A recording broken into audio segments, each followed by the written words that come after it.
O ministro do Supremo, Alexandre de Moraes, enviou nesta terça-feira para a Procuradoria-Geral da República o relatório que indiciou o ex-presidente Jair Bolsonaro e mais 36 pessoas por suposta tentativa de golpe de Estado. Moraes ainda tirou o sigilo do relatório. A PGR vai emitir um parecer direcionado ao ministro Alexandre de Moraes sobre a consistência das provas para a denúncia ou não dos investigados. Caso o ministro acate as denúncias, caberá a ele direcionar o julgamento para o plenário ou para uma das turmas do STF. Segundo reportagem do jornal Globo, Moraes planeja levar o julgamento para a primeira turma do STF. Porém, essa sinalização do ministro teria provocado desconforto em uma ala da corte, que avalia que o plenário seria o melhor ambiente para analisar o tema, considerando a gravidade das acusações e os agentes envolvidos na investigação. De acordo com a publicação, ministros e integrantes do Supremo teriam dito que Moraes tem influência sobre os ministros da primeira turma e pretenderia conseguir a aprovação unânime de suas decisões, já que os ministros indicados por Jair Bolsonaro, André Mendonça e Cássio Nunes Marques, poderiam divergir dele, estão na segunda turma. Ana, deixa eu começar com você. Hoje, então, foi retirado o sigilo desse relatório. Os jornalistas aqui, todos já estão com esse relatório em mãos. Eu consegui ler, não consegui ler na íntegra, são quase 900 páginas, muita informação, mas a gente está aqui digerindo ao longo dessa tarde, Ana. E tem essa informação, então, que, primeiramente, esse relatório agora vai para as mãos do Procurador-Geral da República, Paulo Gonet. Ele, então, vai decidir se oferta a denúncia, pede mais produção de provas ou se arquiva a denúncia. Então, tem alguns passos ainda. E aí a gente já traz aqui uma apuração do Globo sobre a possibilidade, o que o ministro Alexandre de Moraes vai fazer se Paulo Gonet apresentar a denúncia, se ele vai mandar para o plenário, onde os 11 ministros vão se debruçar sobre o caso, ou se ficaria na primeira turma, a qual o ministro Alexandre de Moraes integra, que também é formada pelos ministros Cristiano Zanin, Carmen Lúcia, Luiz Fux e Flávio Dino. Então, Paula, eu também comecei a ler. Eu li mais ou menos quase 200 páginas e até agora, pelo menos até agora, é uma fábrica de, axiologia, vamos colocar assim, um jargão das redes sociais. Eu acho. Nós não vemos assim indícios sólidos que promovam ou que pavimentem o caminho para aquilo que eles estão defendendo, né? Porque nós estamos falando de um plano hollywoodiano de sair matando todo mundo. E esse é o ponto que eu queria tocar. Um plano dessa magnitude, de sair matando, dando golpe, tem golpe dentro do golpe, tem o Felipe Martins que foi, que nunca foi, voltou, mas nunca foi, mas foi preso no Brasil, tem padre no meio, e nós vamos colocar na primeira turma, ou na segunda turma, ou em que turma? Isso é um caso espetacular no sentido real e literal da palavra, que precisa ser analisado pelo plenário. Uma Suprema Corte que tem 11 juízes, né? Tudo bem que não são juízes, mas é assim que a gente fala, ministros. Só alguns que vão poder se debruçar sobre esse plano magnífico no sentido da magnitude, uma coisa enorme, enorme.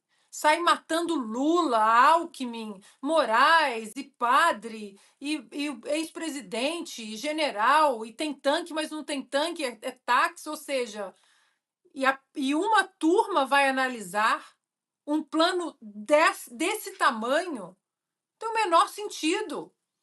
Mas é porque ele não quer que 2 ministros que foram indicados pelo presidente Bolsonaro toquem nisso. Mas espera aí. E os outros, então, que estão na outra turma, que foram indicados pelas administrações petistas? E o próprio Alexandre de Moraes, que hoje a luta dele, o foco dele é simplesmente derrubar Jair Messias Bolsonaro de qualquer maneira. Alexandre de Moraes que se tornou um agente político, um ativista apenas. Então, o senhor ex-presidente Michel Temer podia fazer um jogo de bastidor aí, e dizer, olha, já que foi ele que indicou Alexandre de Moraes para o STF, falar para ele, ministro Alexandre de Moraes, um plano dessa magnitude tem que ser analisado pelo plenário. Silvio, eu quero te ouvir. Imagino que você também tenha se debruçado sobre esse relatório de quase 900 páginas na tarde de hoje. O que você pode trazer aqui para a gente? O que te chamou a atenção aí no primeiro momento, Silvio? Paula, eu vou seguir sem medo de afirmar que se trata de uma armação que está acontecendo no Brasil. Nós temos uma trama absolutamente cinematográfica narrada pela Polícia Federal com a chancela da mais alta corte recursal do país, o Supremo Tribunal Federal, ou seja, você tem a figura de um ministro que é vítima, investigador, julgador, delegado também, porque assume esse papel de xerife, e ninguém pode contestar, porque acima do Supremo Tribunal Federal não temos outra instância recursal no Brasil. Ocorre que estamos falando de um golpe sem amparo de dentro dos quartéis. Não há materialidade que comprove que determinados setores militares, o Exército, a Aeronáutica, a Marinha, amparavam um golpe de Estado. Não existe golpe de Estado sem pólvora. Não existe sem tanque na rua, sem paraquedistas, sem soldados, sem fuzis. Não existe. Com estilingues e bolinhas de gude, não é possível fazer um golpe de Estado num país que tem só 8 milhões e meio de quilômetros quadrados de extensão. O que é que aconteceria na Amazônia? O que é que aconteceria no Rio Grande do Sul, no Nordeste, a nossa fronteira com outros países, aliás, as fronteiras, os nossos portos e aeroportos. O que é que aconteceria com o Congresso Nacional? Seria fechado? E os governadores de estado? Alguns amparavam uma tentativa de golpe. Cadê o líder? Quem assumiria o Brasil? E afastando a possibilidade de ser um golpe capitaneado, uma quartelada por exército, cadê a facção paramilitar que assumiria? Não há nada. Há conversas amalucadas entre pessoas que estavam com problemas agudos, talvez emocionais, psiquiátricos, falando bobagens, mas isso não pode ser levado a sério dessa forma. Do contrário, o Brasil não será levado a sério.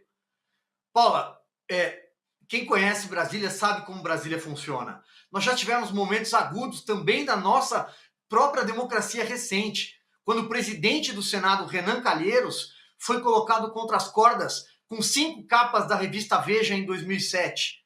E ali houve determinada parcimônia para que se negociasse a presidência do Senado em troca do mandato. Ele manteve o mandato e deixou a presidência do Senado.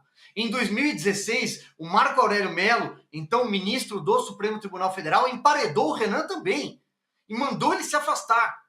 Me recordo até hoje.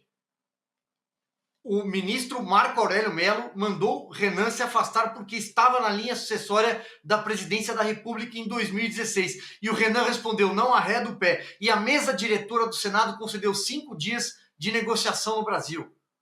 E as coisas se acalmaram. Então, eu acho que é preciso entender o que o Michel Temer está dizendo. Tem alguns adultos na cena nesta hora e isso é bom para o Brasil. O ministro Alexandre de Moraes não é um desses adultos.